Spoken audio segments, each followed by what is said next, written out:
Saya merupakan seorang guru yang masih mengajar di sekolah di Kelantan dan saya berasa teramat teruja dengan pembentangan bajet pada hari Jumaat lepas, iaitu daripada Perdana Menteri kita, iaitu PMX, di atas keprihatinan beliau terhadap sektor pendidikan. Sebanyak 38 buah sekolah baru di Malaysia akan dibina, iaitu 2 buah sekolah di Kelantan akan dibina, iaitu di SK Longgafa 2, iaitu di Kota Baru, dan satu lagi kalau tak silap saya di sekolah menengah pendidikan khas, iaitu di daerah Pasir Mas. Yang bagi saya keprihatinan Perdana Menteri kita terhadap sektor pendidikan dan keprihatinan dan rasa tanggungjawab beliau terhadap kebajikan dan pendidikan anak-anak istimewa ini.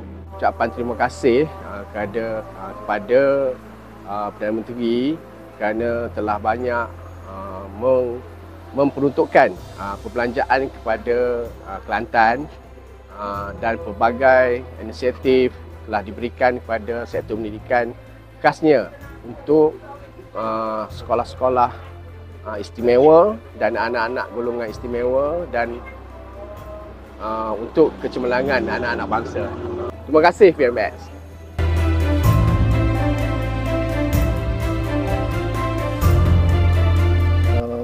Alhamdulillah, saya berterima kasih kepada PMX di atas pengumuman yang dibuat oleh PMX pada bajet 2022 yang baru ini pada hari Jumaat yang lepas, berkenaan dengan STR Pasapak. Saya merupakan salah seorang penerima STR.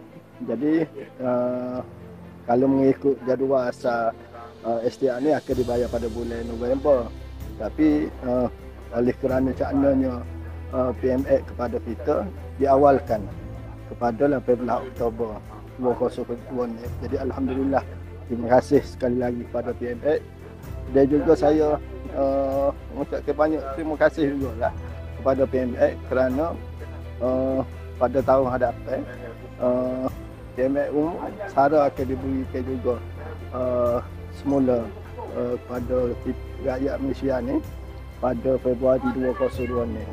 Dan ini saya rasa bagi saya merupakan hasil kerja keras PMX di atas penjimatan penyasaran subsidi termasuk DC di RON 95.